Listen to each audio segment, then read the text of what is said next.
Affaire Sansal, le Parlement européen s'en mêle, l'Algérie répond.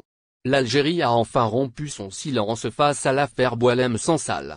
Ce dernier a été arrêté le 16 novembre 2024 à l'aéroport Ouari Boumedienne d'Alger, et fait l'objet de graves accusations par la justice algérienne. Cependant, depuis l'annonce de son arrestation, de nombreuses figures médiatiques et politiques françaises ont tenté de s'ingérer dans cette affaire, appelant avec insistance à sa libération.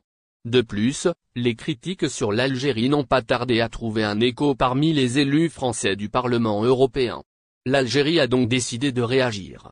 Le président du Conseil populaire national, Ibrahim Boughali, a répondu fermement, affirmant que l'Algérie gère ses questions de sécurité et de justice de manière souveraine.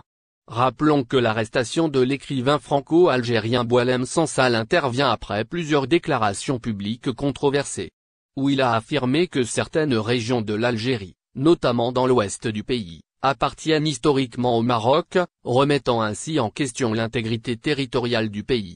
La France continue de s'ingérer dans les affaires internes de l'Algérie selon le code pénal algérien. Les déclarations de Boualem Sansal sont considérées comme une atteinte à l'unité nationale, à la souveraineté et à l'intégrité territoriale de l'Algérie.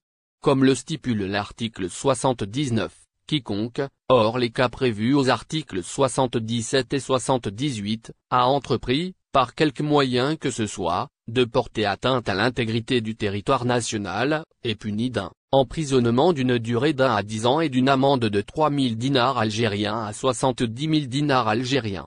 Il peut en outre être privé des droits visés à l'article 14 du présent code. En effet, la question de l'arrestation de Sansal, un écrivain qui a fait parler de lui en France pour ses prises de position provocatrices sur des sujets sociaux et historiques algériens, a alimenté une très grande campagne médiatique. Cette affaire a donc suscité plusieurs réactions, tant en Algérie qu'à l'étranger. Notamment en France, où plusieurs figures politiques se sont exprimées, dont le président de la République française, Emmanuel Macron, et le ministre de l'Intérieur français, Bruno Retailleau, qui a affirmé que la France travaille discrètement pour libérer Sansal. Des figures médiatiques telles que Bernard-Henri Lévy ont également profité de l'élan, qualifiant cette situation d'attaque contre la liberté